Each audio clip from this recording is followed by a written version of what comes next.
हाँ भाई, तो अब अपन यहाँ पे कुछ और नई चीज़ें देखने वाले हैं, ठीक है। दो छोटी छोटी चीज़ें। एक होता है आपका total probability theorem. Total probability theorem क्या कहता है कि आपके पास जैसे एक इवेंट ए है, ठीक है, जिसको आप बहुत सारे म्यूचुअली एक्सक्लूसिव, यानी कि इनके आपस में कोई इंटरसेक्शन नहीं है, और एग्जॉस्टिव, यानी बस यही यही केस हो सकते हैं। केसेस B1 B2 से लेके BI में डिवाइड करते हो। तो प्रोबेबिलिटी ऑफ ए होती है summation of probability of BI into probability of A given BI। और वो समझ में भी आ रहा है कि तुम्हारे पास अगर कोई इवेंट ए है इस तरह से कि उसको अपन कुछ events B1 B2 BI BN तक डिवाइड कर सकते हैं, सच दैट कि उन सब इवेंट्स को मिलाने से आपका पूरा इवेंट ए बन रहा है, ठीक है, और उनमें से कहीं ओवरलैप नहीं। जैसे फॉर एग्जांपल तुम्हारा इवेंट अगर जैसे एक डाइस का रोल है, तो उसमें 1 2 3 4 5 6 आना उस पूरे इवेंट को कवर कर रहे हैं, डाइस के रोल का आउटकम को, और इनमें से कोई भी आपस में ओवरलैप भी नहीं कर रहा है। 2 अगर आ गया तो 3 नहीं आ सकता, सिंपल सी बात है, ठीक है। तो ये एग्जांपल हो गया।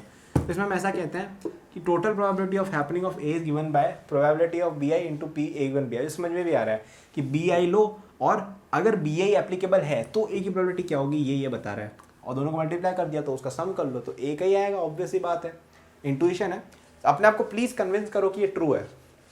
प्लीज़ इस फिगर को ऑब्जर्व करो, प्लीज़ इस चीज़ के अंदर एग्जाम्पल में अप्लाई करके देखो कि क्यों ट्रू है वो, ठीक है। मैं प्रूव करके बता सकता हूँ, अब तक करता आया हूँ, लेकिन कोर्स के एंड की तरफ मेरा ये ऑब्जेक्टिव है कि तुम खुद भी अपना दिमाग लगाना शुरू करो, ठीक है। ये कब तक चलेगा कि मैं तुम्हें हर चीज़ का बता रहा हूँ कि ये होगा, ठीक है। ऐसे करने वाले तुम मेंस निकाल लोगे, एडवांस में नहीं कर पाओगे, ठीक है। तो अपने आप को कन्विंस करो, वीडियो पॉज करके खुद को कन्विंस करने की कोशिश करो कि ये क्यों सच है, ठीक है। इस केस में अप्लाई करके भी देखो तुम लोग, ठीक है। मैंने सब डेफिनेशन बता रखी है, करके देखो, ठीक है। रफली कुछ ऐसा होगा, तुम इसकी प्रोबेबिलिटी निकालो क्या है, इसकी निकालो इसकी क्या है, इसको BIs मानो इनको, फिर करके देखो आंसर आ रहा है कि नहीं आ रहा है, तुम्हें थोड़ा आइडिया लगेगा, ठीक है। ये रिलेवेंट IIT के लिए नहीं है, ऐसा देखा जाए तो। इससे तुम्हारा ऐसा नहीं नंबर आ जाएंगे, नंबर तो फॉर्मूले से ही आएंगे, बट तुम्हारी थिंकिंग डेवलप होगी और उससे तुम और क्वेश्चन नए क्वेश्चन निकाल पाओगे, ठीक है। ये भी टोटल प्रोबेबिलिटी थ्योरम।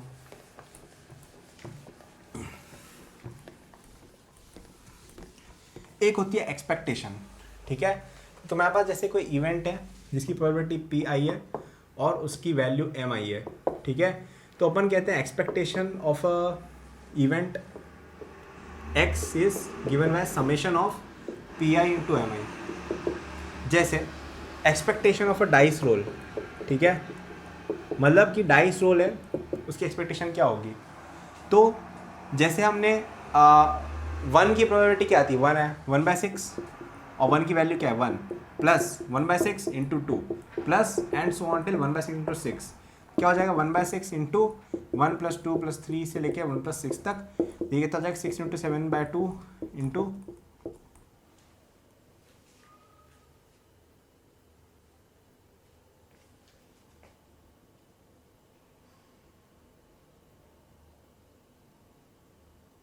हाँ ठीक है, तो ये कितना हो जाएगा 3.5। मतलब कि अगर आप एक डाइस रोल करते हो ना, उसमें ऑन एन एवरेज आपको वैल्यू 3.5 मिलेगी। इसका ये मतलब होता है, एक्सपेक्टेशन ये होता है कि तुम्हारे पास बहुत सारे इवेंट्स हैं, ठीक है, उनको तुमने किया, उनकी कुछ प्रोबेबिलिटी होगी, इस प्रोबेबिलिटी के साथ वो इवेंट हो रहा है, तो उस इवेंट का जो आउटकम है उसका एवरेज रिजल्ट क्या होगा। जैसे तुमने एक डाइस को उछाला, ठीक है, तो तुमने देखा कि यार 1/6 से 1 आएगा, 1/6 से 2 आएगा, सारी चीज़ें 1/6 प्रोबेबिलिटी के साथ आएंगी, तो एवरेज क्या आंसर आएगा। मतलब तुम 100 बार सिक्का उछाल के अगर देखोगे कि एवरेज क्या आया, 100 बार अगर ये डाइस उठा के, तो 3.5 एवरेज आएगा। ये इसका ये मतलब है, ठीक है, रफली देखा जाए तो।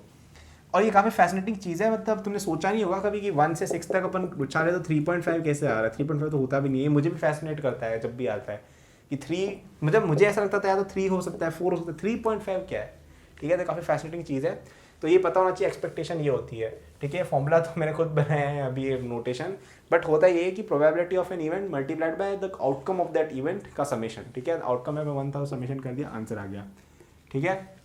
अब 2-3 चीज़ें और होती हैं, इंडिपेंडेंस, म्यूचुअल एग्जॉस्टिवनेस। तो अगर आपके पास 2 इवेंट्स हैं सच दैट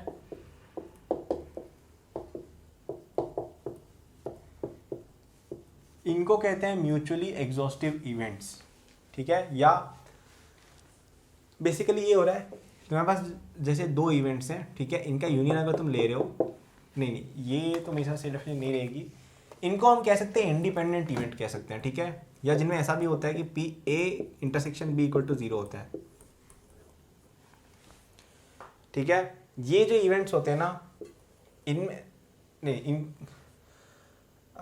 ये डेफिनेशन नहीं, इंडिपेंडेंट इवेंट, सॉरी मैं तुम्हें वापस बताता हूँ। इंडिपेंडेंट इवेंट्स वो इवेंट्स होते हैं जिनमें इस चीज़ की वैल्यू होती है P A into P B. Actually अभी मैंने जो लिखा वो दैट वाज, मैं तुम्हें कुछ और बताना चाह रहा था अभी उसके थ्रू, उसको भूल जाओ, ठीक है, जो मैंने लिखा उसको भूल जाओ। ये है तो मेरे पास अगर दो इवेंट्स इस तरह के हैं कि उनके इंटरसेक्शन की प्रोबेबिलिटी इज गिवन बाय उनका मल्टीप्लिकेशन, देन वो इवेंट्स इंडिपेंडेंट इवेंट्स होते हैं, ठीक है। और दिमाग से सोच के कभी किसी चीज़ को इंडिपेंडेंट नहीं बोल देना है, तुम्हें ये कैलकुलेट करना है, फिर ये कैलकुलेट करना है और देखना है कि इक्वल है तो इंडिपेंडेंट इवेंट्स हैं, ठीक है। अब यूजुअली अनरिलेटेड इवेंट्स जो होते हैं ना वो इंडिपेंडेंट अपने आप होता है, जैसे कि सिक्के का उछाल और डाइस का थ्रो इंडिपेंडेंट इवेंट्स हैं, तो वो सोचने में लग रहा है। बट जैसे फॉर एग्जांपल एक मैं तुम्हें बताता हूँ कि probability of even number on dice, ठीक है, and probability of prime number on dice, ठीक है, इसको अपन देखते हैं। तो probability of even number and prime number क्या होगा, केवल 2 है, ठीक है, 2 के अलावा ऐसा कोई नंबर नहीं जो इवन भी हो प्राइम भी हो, इसकी प्रोबेबिलिटी है 1/6 लेफ्ट हैंड साइड। अब प्रोबेबिलिटी ऑफ ए कितनी है, इवन नंबर की प्रोबेबिलिटी कितनी होती है 1/2, प्राइम नंबर की प्रोबेबिलिटी कितनी होती है 1/2, ठीक है, क्योंकि 2, 3 और 5 तीनों प्राइम है, तो इसका मल्टीप्लिकेशन 1/4 है, लेकिन ये 1/6 है, यानी कि ये दोनों साइड इक्वल नहीं है इस केस में। तो in the getting an even number and getting a prime number on a dice are not independent events, क्योंकि ये देखो P A into P B is not equal to P A intersection P B, तो ये independent events का ये एक होता है, ठीक है। इसके अलावा अपन एक और कह सकते हैं कि एग्जॉस्टिव इवेंट्स वो होते हैं, ठीक है, जिनकी प्रोबेबिलिटी का सम जो होता है वो 1, आप रफली, हाँ मतलब मेरे हिसाब से दिए कह दो आप, ठीक है, कि अगर तुम्हारे पास कोई एक इवेंट है, ठीक है, मतलब कुछ फॉर एग्जांपल डाइस को थ्रो कर रहे हो, तो इसमें इवेंट्स क्या होंगे कि 1 आया, 2 आया, 3 आया, 4 आया, 5 आया, 6 आया, ये मतलब पॉसिबिलिटीज़ हैं, तो ये एग्जॉस्टिव पॉसिबिलिटीज़ हैं, ठीक है, कि इनको सम करोगे ना इनकी प्रोबेबिलिटीज़ को तो 1 आ जाएगा, मतलब इसके अलावा और कुछ नहीं हो सकता है उस particular event of throwing dice के लिए, तो उनको कह सकते हैं आप कि ये एग्जॉस्टिक इवेंट्स हैं। अब इनकी मैं कॉन्क्रीट ऐसे डेफिनेशन वगैरह बना के लिख नहीं रहा हूँ क्योंकि मुझे लगता है समझने वाली चीज़ें ज़्यादा हैं, ठीक है। एंड इसके अलावा हम और क्या बता सकते हैं, हाँ प्रोबेबिलिटी में तो यही है यार, तो प्रोबेबिलिटी में मोस्टली पीएनसी के क्वेश्चन वगैरह आएंगे, थोड़ा उसके बारे में सोचना रहेगा। बाकी ये इंडिपेंडेंट इवेंट्स हो गए, आपको मैंने बताया एक्सपेक्टेशन के बारे में बताया, वो देख सकते हो, ठीक है। टोटल प्रोबेबिलिटी थ्योरम कई बार काम आता है, ठीक है। और अभी हमने जो क्वेश्चन किया था ना पिछली वीडियो में, उसमें हमने एक तरह से टोटल प्रोबेबिलिटी थ्योरम ही यूज़ किया था, हमें पता नहीं चल रहा था, जो हमने समेशन किया था ना वो एक तरह से टोटल प्रोबेबिलिटी थ्योरम ही हो गया था, हमें पता नहीं चल रहा था बस, ठीक है। तो इस तरह की कई बार, तो वो मैंने पहले बताया, उसका रीज़न कहने की ये भी रहा था कि आपको मैं बता दूं और आपको समझ में आ जाओ बेटर है, वजह इसकी मैं टॉपिक इंट्रोड्यूस करके फिर बताऊं, क्योंकि बता दिया और समझ में आ गया तो तुम्हें लगा कि हाँ यार ये तो ऑब्वियस चीज़ है, फिर टॉपिक का नाम बताओ तो तुम्हें ऐसा लगा कि यार ये तो हमें बेवकूफ़ बनाते हैं लोग बुक वाले कि टॉपिक पढ़ो, और मतलब लेस इज़ मोर ना, तो इसलिए मैं बाद में बताता हूँ कई बार कि इस चीज़ को ये कहा जाता है, ठीक है, ताकि तुम कंफ्यूज ना हो और अपनी इमेजिनेशन अपनी क्रिएटिविटी को बरकरार रखो, ठीक है। मैं तुम्हें एक चीज़ बताना और चाहता हूँ जो लास्ट में मुझे लगा बतानी चाहिए, ठीक है, क्योंकि ये काम की इन्फॉर्मेशन है। Mutually exclusive events, mutually exclusive events क्या होते हैं, ऐसे इवेंट्स होते हैं कि अगर एक हो गया तो दूसरा नहीं हो सकता है, तो इसका ये मतलब है कि P A given B equal to 0, यानी कि अगर बी हो गया यानी ए नहीं हो सकता, या फिर अगर ए हो गया तो बी नहीं हो सकता, ठीक है। तो इसको ऐसे लिख सकते हैं, तो ये क्या होगा, पी ऑफ ए, इसका ये मतलब हुआ, ठीक है। तो इससे ये आया कि P of A and B भी 0 हो गया, यानी पी और ए और बी का कोई इंटरसेक्शन नहीं हो रहा है, ठीक है, तो इस तरह का कुछ, और यही काफ़ी नहीं है, वेन डायग्राम पूरी तरह से सही भी नहीं है, मतलब बेसिकली ये होना चाहिए कि एक अगर हो रहा है तो दूसरा नहीं होना चाहिए, ठीक है, ये आपकी मेन कंडीशन है। तो P of A and B उसमें हो जाता है 0, उसको अपन ऐसे भी लिख सकते हैं। अब P of A union B क्या होगा, P of A plus P of B minus P A intersection B, ये भी एक इक्वेशन होती है, आपको याद रखनी है। इसमें अगर तुम नंबर डाल दो तो भी वैलिड होती है कि number of elements in A union B equal to number of elements in A plus number of elements in B minus number of elements in A intersection B. ये मैंने तुम्हें सेट्स जब पढ़ा रहा था तब बताया था, प्लस ये पीएनसी में भी कई बार काम आ जाती है ये वाली इक्वेशन, ठीक है, तो ये याद रखने की ऐसा भी होता है, एक आइडिया दे रहा हूँ जस्ट। तो ऐसे केस में अगर ये 0 है तो ये हट जाएगा, तो अपन क्या कह सकते हैं कि प्रोबेबिलिटी ऑफ ए और B is given by probability of A plus probability of B, यानी ए होगा या बी होगा, तो इससे भी साफ ऑब्जर्व हो रहा है, ठीक है।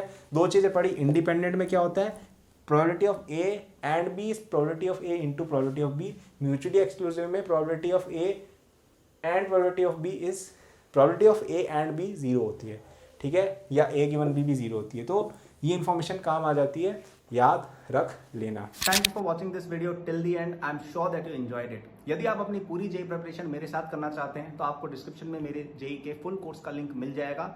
इस कोर्स में आपको जो यूट्यूब पे मेरे लेक्चर्स और प्रॉब्लम सॉल्विंग के वीडियोस मिलते हैं उसके कंपेयर में बहुत ज्यादा कंटेंट है, एंड आपको यहाँ पे practice sheet with solution, test series with solution दी मिलती है। It's a complete solution, you can rely on it. आप यदि किसी कोचिंग जाते हैं या अगर आप सेल्फ स्टडी करते हैं, in both cases it will be very useful, so do check it out.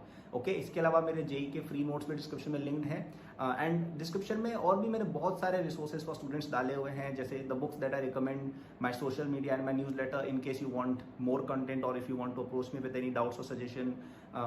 Notes हैं नीट के स्टूडेंट्स के लिए, कॉलेज स्टूडेंट्स के लिए, स्टार्टअप एंथुसियास्ट के लिए भी, ओलंपियाड एंथुसियास्ट के लिए भी कोर्सेज हैं, तो चेक जरूर कर लीजिएगा डिस्क्रिप्शन, आपको काफी यूजफुल रिसोर्सेज वहाँ मिलेंगे। Thank for watching, like subscribe कर लीजिएगा फॉर मोर सच वीडियोज।